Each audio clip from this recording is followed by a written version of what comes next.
Hello everybody, welcome to Eye Opener. This is Dr. Mridula V. Amarnath here. Fine, so many a times I'm sure patients would have come to your OPD with complaints of redness, watering from the eye, a foreign body sensation, photophobia, and I'm sure a lot of differential diagnoses would have popped up in your mind. And definitely corneal ulcer would be one among them. So in today's session, I'm going to discuss about corneal ulcer. There are different types of corneal ulcer, bacterial, fungal, viral. Fine. So today in this session, we will be focusing on bacterial corneal ulcer. Fine. So now let us start with the corneal ulcer. So there are some terminologies which you will have to know. One is keratitis, which means inflammation of the cornea. Then is aberration, which means discontinuity in the corneal surface. Then corneal ulcer, which means discontinuity in the corneal epithelium associated with cellular infiltration and necrosis of the anterior layers of the cornea. So now let us talk about bacterial corneal ulcer. So now you'll have to know the most common organisms. Okay, now if you take in the world, the most common organism causing bacterial corneal ulcer is Staphylococcus aureus. In India, it is Streptococcus pneumoniae and Staphylococcus epidermis. Among contact lens wearers, it is Pseudomonas. Okay, among diabetes alcoholics, it's Moraxella. And after a LASIK, following LASIK, it's usually an atypical mycobacteria, most common being Mycobacterium chelonae. Okay, next is organisms that can penetrate an intact cornea. Please remember this, a lot of MCQs have come from this part. So there's a mnemonic, which is high level CNS. Okay, so the H is for Haemophilus aegypticus, L is for Listeria, C is for Corynebacterium diphtheria, N is Neisseria gonorrhea, one more N is Neisseria meningitidis, and then S is for Shigella. So coming to the pathogenesis, now you have 4 stages: initial stage, progressive stage, regressive stage, and the healing stage. So the initial stage, you have a saucer-shaped ulcer with its walls projecting from the normal surface, mainly because of the stromal lamellar edema. Then you have the progressive stage. So here you mainly have a polymorphonuclear response.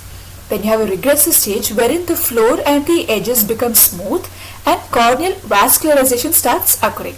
And in the healing stage, what happens? Cicatrization occurs with the formation of the scar.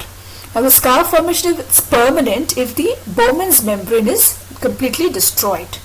Fine. So just look at this image. This is just a picture showing you a bacterial corneal ulcer. What are the symptoms that a patient with bacterial corneal ulcer will have? Very simple.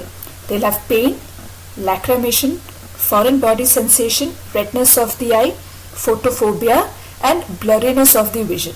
So they'll have sudden painful loss of vision with red eye. So you should also have DDs in your mind like acute angle closure glaucoma and acute anterior uveitis. So now coming to the signs of bacterial corneal ulcer. One is you can have keratouveitis. This is mainly because of the diffusion of the toxins into the anterior chamber. Then next is hypopyon, which is nothing but pus in the anterior chamber. Now remember, the hypopyon is usually sterile and mobile. Then you can have ectatic cicatrix. This is mainly because of the thinning of the cornea, it tends to bulge forward. Okay, then anterior staphyloma, wherein an ectatic cicatrix along with the incarceration of the iris is seen.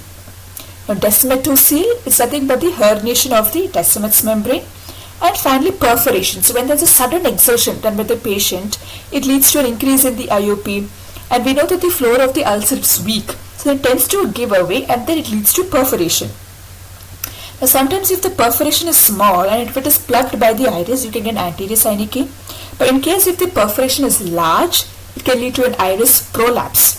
Now if the perforation is in front of the pupillary area, the lens comes in contact of the ulcer and leads to a formation of an opacity, and it finally leads to an anterior capsular cataract. You can also get an expulsive hemorrhage. This is because of the sudden change in the intraocular pressure. The blood vessels tends to dilate and then rupture. Okay, and then finally you might get a purulent endophthalmitis, and this can lead to a phthisis. You should also remember certain characteristic features of certain bacteria. Like one is you have pneumococcus. It causes characteristic hypopyon corneal ulcer, also called as Ulcus serpens. Then you have a corneal ulcer with a green colored discharge, which is characteristic of Pseudomonas. Okay, then nocardia, it causes a red pattern appearance along with a pin-sized infiltrates.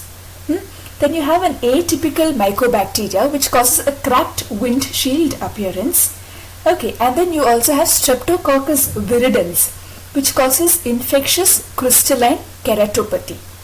So we finished discussing about the etiology of bacterial corneal ulcer, the pathogenesis, the symptoms, signs and certain specific clinical features. Okay, so now let's go to the last part, which is the treatment.